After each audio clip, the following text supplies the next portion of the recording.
Thanks very much, Timothy, and thanks to Spark Plus for giving me the opportunity to have a chat to you all today. So we've had a quite an interesting couple of weeks, and I'll touch on that shortly. But we've just completing a $20 million capital raising, which has involved the introduction of resource capital funds, RCF Fund 7, onto our register. Completion of that capital raise, I'll be sitting with an 18% interest in technology metals, and part of that, as I'll work through, is really focusing around our vanadium project. So a little bit of a change of speed from Bass Oil into hard rock vanadium and an magnetite deposit here in WA. But yeah, we'll move through that and what that capital raising and the introduction of resource capital finance to our register means for us going forward. But so why invest in technology metals? Tier 1 jurisdiction. We're here in Western Australia, in the midwest of Western Australia. We've got the Gabonite Vanadium project, which we completed the feasibility study on. Fantastic long life project, last cost quartile, and we've done a lot of work around offtake and partner engagement on that project.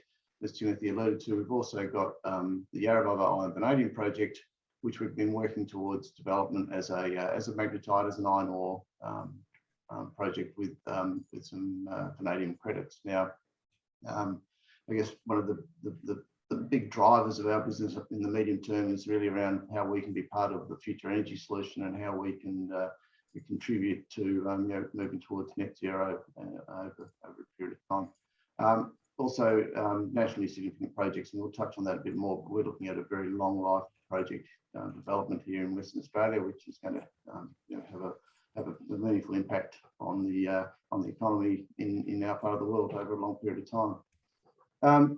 Corporate overview. This is updated in pro forma for the completion of the capital raise I just alluded to. So this is underway at the moment. Two tranche capital raise with a total $20 million placement. Tranche 1 is settling next week, and then the second tranche subject to shareholder approval at our AGM in November. But as alluded to, this is really exciting for us, bringing Resource Capital Fund in as a cornerstone shareholder. They're investing $13.5 million into technology metals. Fantastic to have the endorsement of a group that certainly does their homework before they invest in companies, and they're also, I guess, considered to be patient capital that really supports projects and management teams to deliver. So a really strong endorsement of the high quality nature of our projects, particularly in the vanadium space, and how we're progressing those, the work our team's done on moving those forward. But also part of the work that they've done and part of the work that we've been doing is looking at integrating our Yarrabah project actually back into the Gabonite Vanadium project. So what we see is a material improvement in the Gabonite Vanadium project by bringing the Yarrabah material into that circuit. So just moving through, very experienced board and management team. The board's been consistent since the beginning of our life back in late 2016. We've got a really good technical team, as I alluded to, come on board to really drive this project through. Touch on a little bit on vanadium. So as I talked about, we believe vanadium is going to be a really important part of moving towards net zero. The majority of vanadium is used in steel, strengthening steel. The more vanadium you use, the less steel you need for an application. So that's going to have its own benefits. So increasing vanadium in your steel means you're going to be able to reduce emissions on steel production and still get the same applications. But where we see the real growth in the medium term is in the large stationary storage battery market, the VRFBs, and that's going to be a key driver and an important part of our business moving forward as well. So we've seen a fantastic improvement in the vanadium price in I guess the first 6 to 8 months of calendar year 21. It's been a little bit of a rolling over in the last little month or so, I guess very much in line with a lot of commodities and a bit of change thematic around Chinese demand, but we're very, very bullish on the outlook for vanadium in the medium term, and we see a strong recovery coming.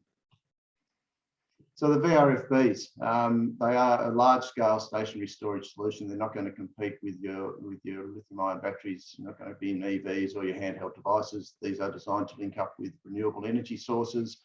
They're quite unique as a flow battery. They only use vanadium in both cells, so it is a very, I guess, a unique chemistry that allows that.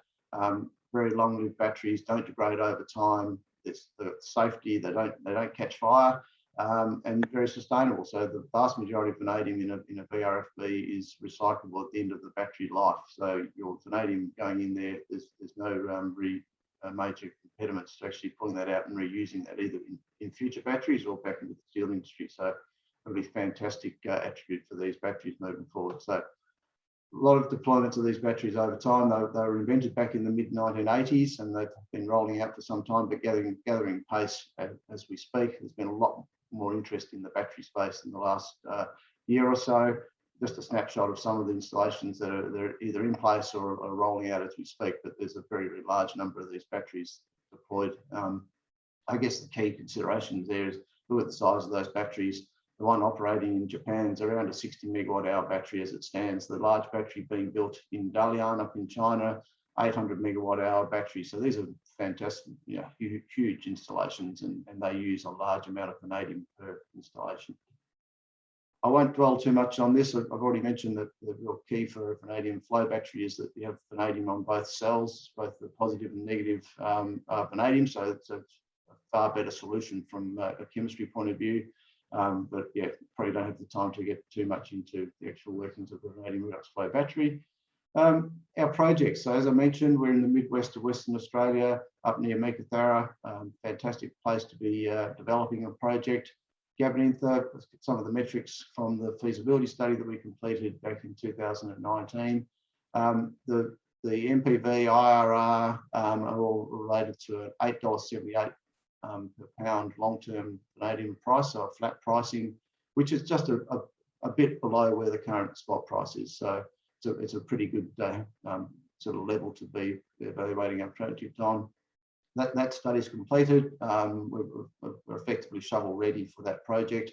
Offtake for about 75% of our annual production is either in binding agreements or MOUs that are progressing through to binding agreements. So that's all in place. And then the exciting part of where we're going now is the Yarrabah vanadium deposit. So we've been looking at this for the last 12 months as a intermediate stage development strategy. So build an iron ore project, which would be sold as an iron vanadium product.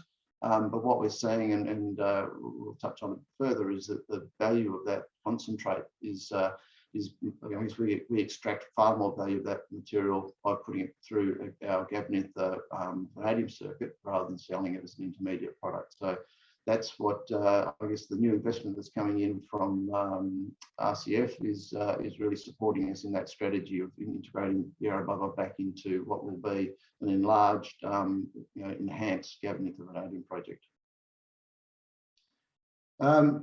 Important factor for all of us operating in this world, the environment, social and governance. Our ESG is something that we've taken very seriously from the beginning. A big focus on how we interact with our environment, but also how our product is going to make a difference in the environment moving forward. We're going to be a key player in our community up near Meekatharra. We're going to have a 25-year plus mine life, so it's really important that we establish strong bonds with all of the community and grow together as we develop the project, and clearly in the governance space, and make sure our looking after our staff, our people, and just the corporate governance of how we operate our business, very, very important to us. Just flip that on so that makes it a bit clearer for everyone. So quickly on Gabonintha itself, as I mentioned, completed the feasibility study, so a lot of details already going into this. One of the highest grade undeveloped vanadium deposits in the world. Fantastic revenues, EBITDAs, all at that $8.78 per pound vanadium price that I mentioned, sitting at currently in the lowest cost quartile at around $4.04 a pound operating cost. We want to talk about Yarrabah, we'll talk about where we think that might get to, but we're looking at a significant reduction in operating costs with the inclusion of Yarrabah into this project. Premium purity product, which is really important when we're talking about the battery space. So we'll be delivering something around the 99.5% purity as far as vanadium is concerned. 98% is the benchmark, so we're looking at something that is well in excess of the benchmark.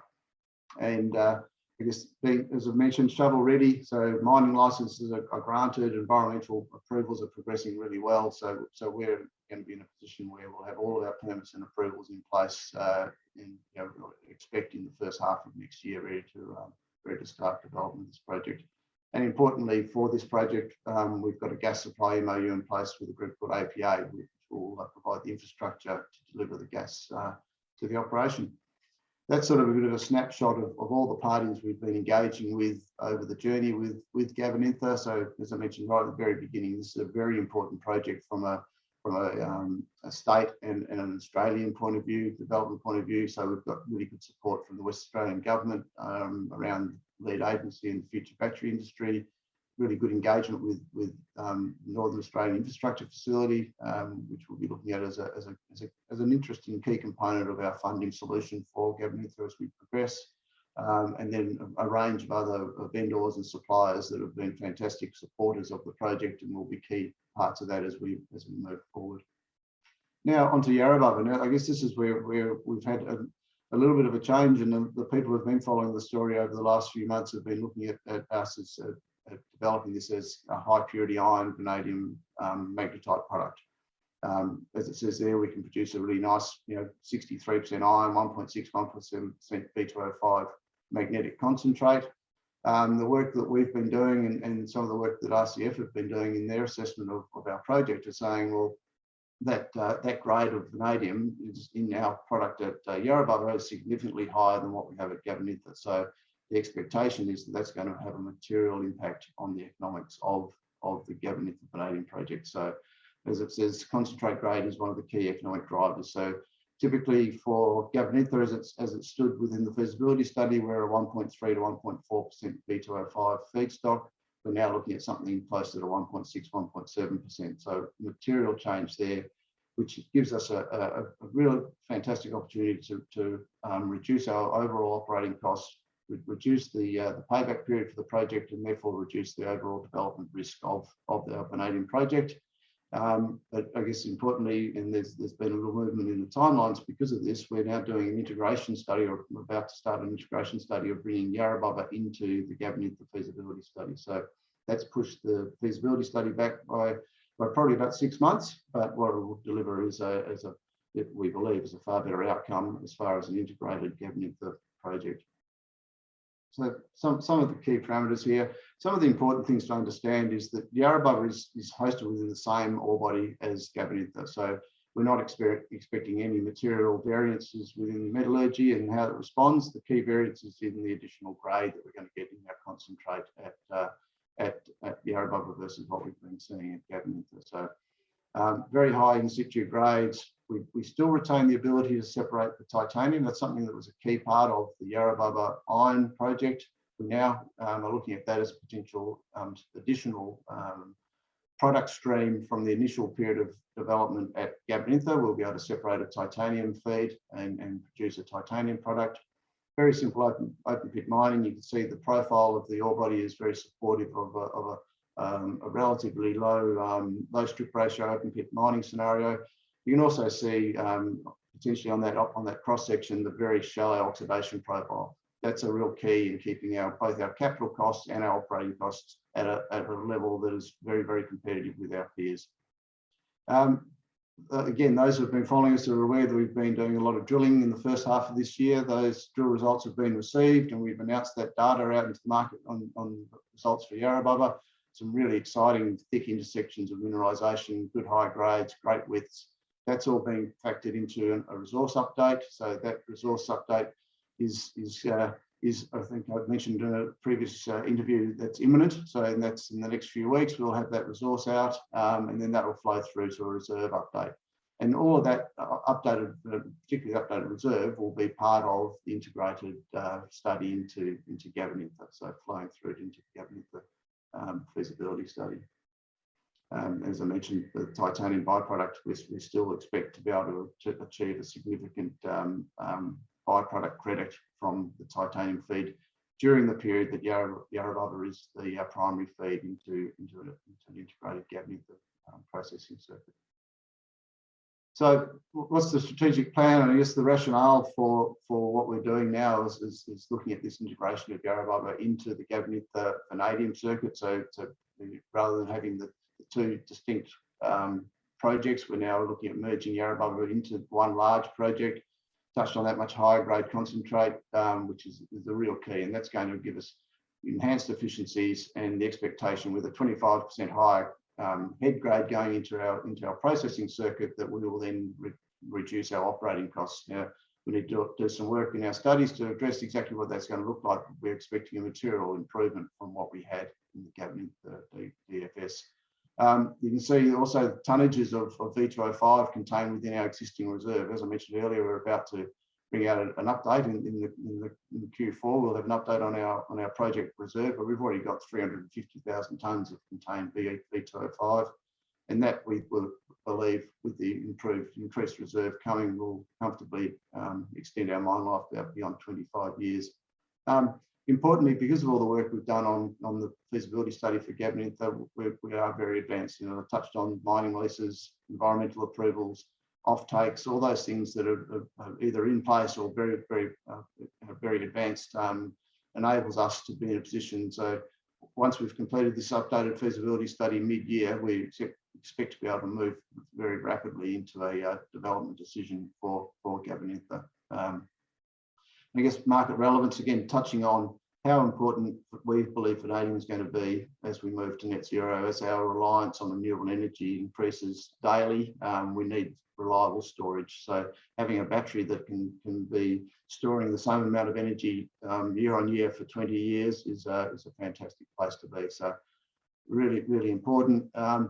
The timeline of where we're going. So this has been released last week in the presentation supporting the placement that we just completed. But as I mentioned, the mineral resource update is being worked on now. We've had to do some minor changes with that integration strategy, but that'll be coming out shortly, moving straight through to the ore reserve estimation.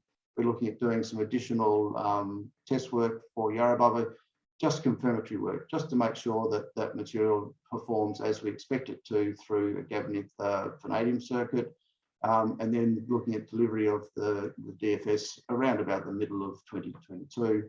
And in parallel with all that, we'll be progressing our actual mining approvals for Yarrabah. So, very quickly, part of our strategy, as we progress and start to produce our own vanadium, we want to be looking at producing our own electrolytes. So leveraging off our high quality vanadium that we're going to be producing out of the Midwest of Western Australia to produce electrolyte here in WA to feed into an expanding vanadium redox flow business here in Australia. So we've got some really fantastic relationships in place. Ali system out of Japan, we've got some relationships into China in this space, but it's a real key focus of ours as we look at that downstream development of our product and also how that ties into that net zero.